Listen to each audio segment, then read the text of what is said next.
Assalamualaikum warahmatullahi wabarakatuh. Oke anak-anak, kali ini kalian akan belajar bersama Pak Daniel tentang materi air bersih. Nah, kemarin kalian telah mempelajari siklus air. Kali ini kita mempelajari tentang air bersih. Ciri-ciri air bersih itu bagaimana, sumbernya itu di mana, dan cara melestarikannya bagaimana. Nah, itu akan kita pelajari bersama kali ini. Nah, sebelum kita memulai kegiatan kali ini, alangkah baiknya kita berdoa terlebih dahulu agar apa yang kita lakukan selalu menghasilkan hal-hal yang positif bagi kita. Sikap berdoa, tangan di depan dada, kepala ditundukkan. Berdoa mulai. Raditu billahi robba wa bil islami dina wa bi muhammadin nabiyya wa rasula. Rabbi zidni ilma warzuqni fahma. Amin. Alhamdulillah. Baik anak-anak, kita lanjutkan ke materi pertama. Nah, yang pertama itu ada sumber daya air dan upaya pelestariannya. Nah, tidak bisa kita pungkiri bahwa air itu merupakan kebutuhan pokok bagi manusia. Segala kegiatan manusia setiap harinya menggunakan air. Ya, entah itu minum, mandi, ya cuci piring, cuci baju, cuci sepeda, cuci mobil, cuci yang lainnya. Ya. Apalagi kita sebagai umat Islam, kita sebelum beribadah itu melakukan wudhu terlebih dahulu ya, sebelum melakukan ibadah sholat. Nah, wudhu pun kita menggunakan air bersih ya. Nah, untuk sumbernya biasanya itu air itu kita ketahui ada dua. Ada air tawar dan ada air asin. Tidak semua air bisa kita konsumsi atau kita gunakan. Nah, yang bisa kita gunakan itu adalah air tawar. Nah, dari mana saja sumbernya? Nah, yang pertama ada air tanah di dalam tanah yang biasanya kita bor untuk mendapatkan air tanah ini di bawah tanah kita ya. Kemudian ada air sungai yang mengalir dari gunung hingga ke lautan. Nah, itu banyak masih yang menggunakan air sungai untuk mandi kalau di desa-desa kebanyakannya, karena masih jernih airnya, tidak terpolusi oleh polusi air ya. Kemudian yang ketiga ada mata air pegunungan. Sumbernya biasanya ini ada di pegunungan, ini sumber langsung dari tanah ya, mengeluarkan air. Itu sangat segar biasanya nak. Nah, ketersediaan air tergantung dengan daerah resapan air di daerah tersebut. Hutan merupakan daerah yang dapat menyimpan air hujan menjadi air tanah. Nah, suatu daerah itu tergantung daerahnya nak. Daerah resapannya di sana itu luas atau kecil. Nah nih, jika luas hutan semakin berkurang, maka cadangan air tanah juga berkurang dan menyebabkan sumur-sumur, mata air pegunungan, dan aliran air sungai berkurang. Nah, ketersediaan air bersih juga dapat berkurang akibat pencemaran air dan tanah, seperti membuang limbah industri ke sungai dan danau. Nah, dari daerah tersebut tersedia air atau tidaknya itu tergantung daerahnya. Di sana terbanyak tanam pohon atau tidak, banyak daerah resapan air atau tidak. Nah, kalau semakin sedikit ya semakin sedikit ketersediaan air di daerah itu. Kalau banyak ya semakin banyak. Nah, juga pencemaran di sana. Kalau di sana banyak pencemaran, terjadi pencemaran air maupun tanah, itu juga mengakibatkan air bersih berkurang. Karena tercemar oleh ini biasanya ya industri-industri itu, limbah-limbah industri dan pabrik biasanya. Nah, itu adalah sumber dari air tawar. Nah, jika tersediaan air semakin berkurang sedangkan kebutuhan semakin bertambah, jumlah penduduk yang semakin bertambah, maka diperlukan upaya pelestarian sumber daya air untuk menjaga ketersediaan air bersih. Nah, sesuai data yang diinformasikan oleh pemerintah itu, nah, setiap tahunnya jumlah manusia atau populasi pertumbuhan penduduk itu semakin bertambah bukan semakin berkurang ya. Lebih banyak orang melahirkan daripada orang meninggal. Nah, sedangkan kebutuhan air tetap ya, bahkan semakin bertambahnya orang ya pasti semakin banyak yang ingin membutuhkan air. Nah, bagaimana cara menjaga ketersediaan air itu agar tetap ada? Nah, salah satunya melestarikan sumber daya air adalah membuat daerah resapan air. Daerah resapan air adalah sebuah daerah yang disediakan untuk memasuknya air dari permukaan tanah ke dalam zona jenuh air. Jenuh air itu sedikit air enaknya. sehingga membentuk suatu aliran air di dalam tanah tadi itu. Nah, contohnya sekolah kita di halaman sudah banyak enak ya, daerah resapan air atau lubang biopori. Jadi itu gunanya di halaman tidak hanya untuk membuang sampah-sampah organik ya, tapi juga sebagai daerah resapan air agar air yang ada di bawah kita itu ketersediaannya tetap ada, menjaga ya. Nah, jadi sekolah kita sudah menerapkan ini.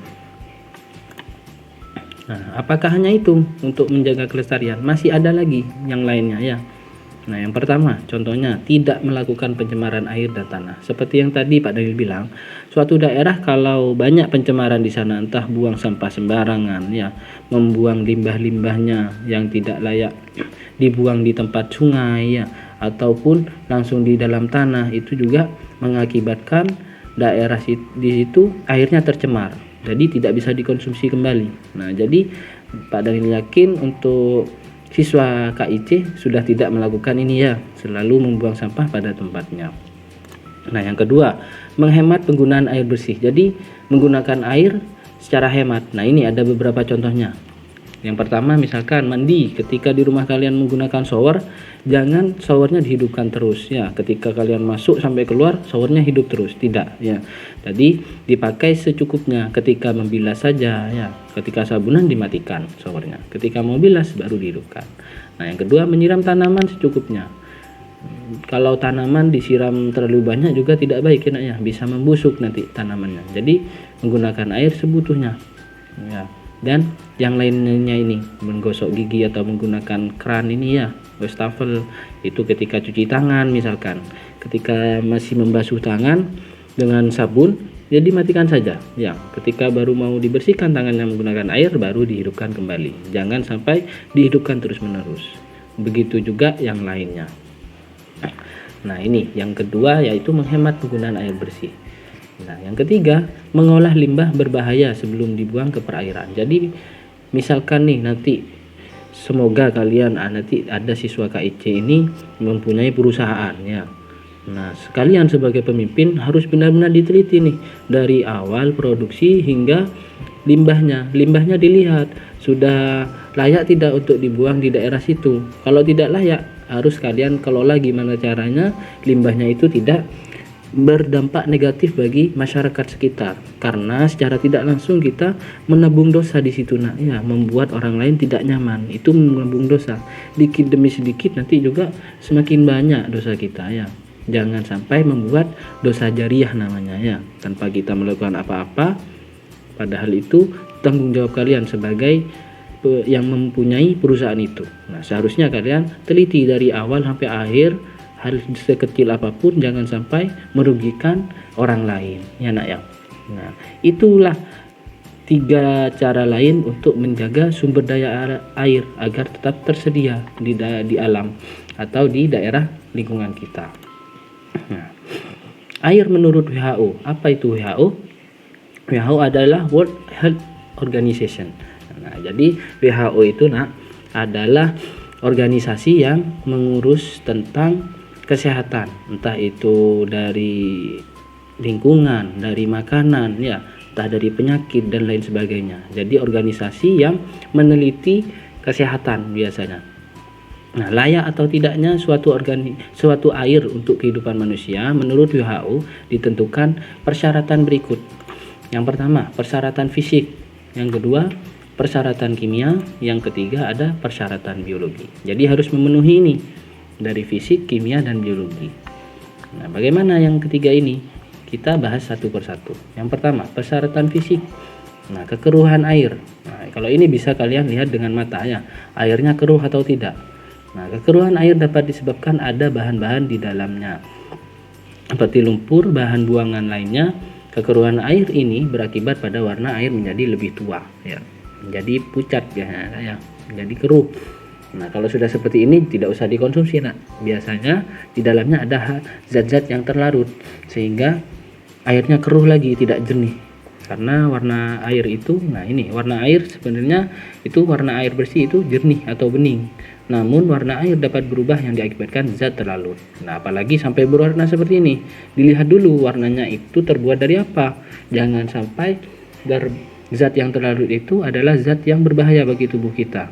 Nah, sebaiknya kita teliti dulu sebelum minum, kecuali memang itu minuman yang berasa ya, warna stroberi misalkan, dari buah stroberi jadi warna merah, nggak apa-apa diminum. Tapi kalau dari warna merahnya yang lain, misalkan pewarna kain, nah itu jangan sampai kalian minum ya.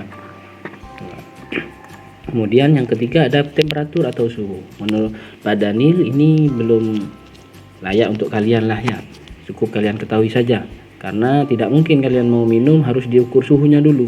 Nah, tidak mungkin membawa termometer setiap saat. Nah, kenaikan temperatur suhu pada air dapat mengakibatkan penurunan kadar oksigen terlarut dalam air. Kadar oksigen yang rendah akan mengakibatkan bau yang tidak sedap. Jadi dengan air terkena panas, misalkan ya panas matahari terus menerus, biasanya itu ada menyebabkan airnya menjadi bau. Nah, itu jangan sampai dikonsumsi juga seperti itu. Misalkan menemukan air di genangan air di luar, itu jangan sampai kalian minum. Itu juga bisa jadi airnya tidak sehat untuk tubuh kalian. Nah, jadi itu 3, kekeruhan air, warna air, temperatur, kemudian ada juga bau air. Nah, padahal yakin kalau sudah airnya bau tidak enak, pasti kalian tidak mau minumnya ya. Bau air dapat disebabkan benda atau unsur asing masuk ke dalam air seperti bangkai, bahan buangan. Nah, apalagi bangkai, pasti kalian sudah tidak mau meminumnya ya. Maupun disebabkan bakteri yang menguraikan senyawa organik yang menghasilkan gas-gas berbau, bahkan bisa beracun. Nah, jadi kalau air baunya sudah tidak enak, ya sudah, tidak usah diminum ya, jangan dipaksakan. Karena Pak Nil yakin kalian jangankan bau bangkai, bau yang tidak kalian senangi saja. Misalkan ada orang yang tidak suka durian, padahal durian sangat enak bagi yang suka, tapi ada orang yang tidak suka, baunya tidak enak. Bau durian saja kadang tidak diminum, padahal masih sehat bagi tubuh kita. Nah, apalagi yang berbau bangkai seperti ini. Pak Nil yakin 100% kalian tidak mau mengkonsumsinya ya. Nah, yang terakhir ada rasa air. Rasa air dapat dipengaruhi oleh adanya mikroorganisme seperti alga. Nah, alga itu seperti ini yang digambar ini ya. Dan bakteri, adanya limbah seperti hasil pembuangan rumah tangga, dan kemungkinan sisa bahan yang digunakan disinfeksi atau bahan-bahan misalkan sabun ya, sabun cuci baju, sabun badan. Nah, itu tidak mungkin kalian minum. Nah, jadi jangan sampai ke tahap ini ya nak ya. Ketika airnya sudah keruh, warnanya tidak bagus, bau airnya tidak enak, masih kalian mau minum. Kenapa kau minum? Rasanya masih Pak, aku penasaran sama rasanya bagaimana. Nah, jangan ya nak ya. Itu namanya bunuh diri, malah nambah penyakit. Nah, jadi persyaratan fisik tadi itu ada. Yang pertama tadi ada dari warna kekeruhan, ya warna airnya, terus temperatur, bau air, dan rasa air. Ada 5 untuk persyaratan fisik. Bagaimana dengan yang kimia? Nah, kalau kimia, Pak Daniel rasa ini cukup kalian ketahui saja, karena biasanya para peneliti yang sampai ke tahap ini. Nah, pH netral, memiliki pH netral. pH netral itu 7. Nah, air yang memiliki pH di bawah 7 akan terasa asam, sedangkan lebih dari 7 maka akan terasa pahit. Nah, ini pH ini berkaitan dengan rasa ya nak ya. Jadi kalau lebih dari 7 itu biasanya terasanya pahit, atau biasanya kalau sabun kalian masukkan ke dalam air itu pahit ya. Kalau yang di bawah 7 malah terasa asam. Itu juga tidak baik untuk kalian konsumsi kalau terlalu asam atau terlalu pahit. Nah, yang kedua ada kesadahan. Air sada atau air keras adalah air yang memiliki kadar mineral yang tinggi, sedangkan air lunak adalah air yang memiliki kadar mineral rendah. Nah, ini untuk materi ini bisa kalian lihat di buku paket kalian, itu lebih lengkap lagi ya. Insya Allah halaman 96 bisa kalian lihat, di sana lebih lengkap penjelasannya. Kalau di sini Pak Daniel jelaskan nanti bisa 1 jam waktunya, enak ya. Nanti kalian bosan dengar Pak Daniel ngomong terus.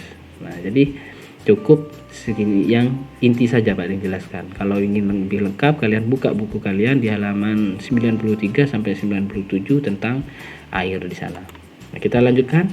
Yang ketiga ada kandungan bahan kimia organik. Bahan kimia organik yang melebihi batas ambang dapat terurai menjadi racun yang berbahaya. Nah, di dalam air itu ada kandungan organiknya ya. Tapi kalau sudah melebihi juga tidak baik, terurai menjadi racun, bisa membahayakan tubuh kalian. Nah, yang keempat ada kandungan bahan kimia anorganik. Nah, bahan-bahan anorganik antara lain garam dan logam, aluminium, besi, kalsium, magnesium, klorida, dan seng. Itu termasuk logam ya nak ya. Berarti kalau di air tuh banyak ininya Pak? Ada beberapa air yang kandungannya ada seperti ininya ya. Nah, berarti aku bisa jadi superhero Pak. Nah, bukan superhero namanya nak ya. Tetap ini memang kita butuhkan kalsium, ini kan untuk tulangnya, magnesium juga terkadang tubuh membutuhkannya, tapi dengan kadar yang wajar. Kalau sudah lebih, sama kayak tadi, kalau sudah lebih malah membahayakan tubuh kita. Nah, itu untuk persyaratan kimia ada 4: pH netral, kesadahan, kandungan kimia organik dan anorganik. Nah, tahap ini biasanya para peneliti. Kalau kalian tidak perlu, menurut Pak Daniel, tidak usah sampai ke sini, cukup yang persyaratan fisik tadi. Kalau sudah bau ya sudah, tidak usah diminum ya, atau keruh jangan diminum. Nah, mungkin itu saja. Nah, untuk persyaratan biologi itu ada 2. Yang pertama, tidak mengandung organisme patogen. Organisme patogen adalah makhluk penyebab penyakit. Contohnya, di dalam air itu ada namanya Salmonella typhi yang menyebabkan tipes, penyakit tipes ya nak ya. Dan yang kedua ada Shigella dysentery, penyebab disentri ya, sakit perut biasanya. Nah, itu organisme yang ada di dalam air. Yang kedua ada tidak mengandung non patogen, mikroorganisme non patogen. Non patogen adalah mikroorganisme yang tidak berbahaya bagi tubuh, namun dapat menyebabkan bau dan rasa tidak enak atau menimbulkan lendir pada kerak dan pada pipa. Contohnya bakteri besi, ganggang atau alga. Ya, kemudian ada cacing. Nah, ini tidak berbahaya, namun pasti kalian tidak mau karena airnya bisa menjadi bau, terus berlendir, apalagi berlendir enaknya, menjijikkan. Tidak bisa kalian konsumsi. Nah, itu jadi untuk persyaratan biologi hanya 2, yaitu yang pertama tidak mengandung organisme patogen dan yang kedua tidak mengandung mikroorganisme non patogen. Nah, di sini sedikit gambaran. Nah, ini tidak bisa kalian lihat secara kasat mata ya nak ya, secara langsung. Ini gambar ditangkap ketika menggunakan mikroskop ya, untuk melihat benda-benda kecil. Ini sangat kecil, jadi kalau kalian lihat air itu tidak bisa terlihat, tapi kalau menggunakan mikroskop ini tertangkap seperti ini yang namanya patogen. Kalau non patogen seperti ini nak. Nah, ini tidak bisa kalian lihat. Di air itu ada ini Pak, ada beberapa air kandungannya seperti ini, tidak bisa kalian lihat secara langsung. Nah, mungkin itu saja yang dapat Pak Daniel sampaikan tentang air bersih nak. Semoga kalian selalu sehat di rumah dengan mengkonsumsi bahan-bahan yang sehat. Pak Daniel rasa kalau di rumah kalian, orang tua kalian menyediakan air yang sangat bersih dan sehat untuk kalian. Tidak mungkin air di rumah kalian itu disediakan yang tidak baik bagi kesehatan. Nah, mungkin cukup itu saja untuk hari ini ya nak ya. Kurang lebihnya mohon maaf. Sampai berjumpa di materi berikutnya. Mohon maaf. Assalamualaikum warahmatullahi wabarakatuh.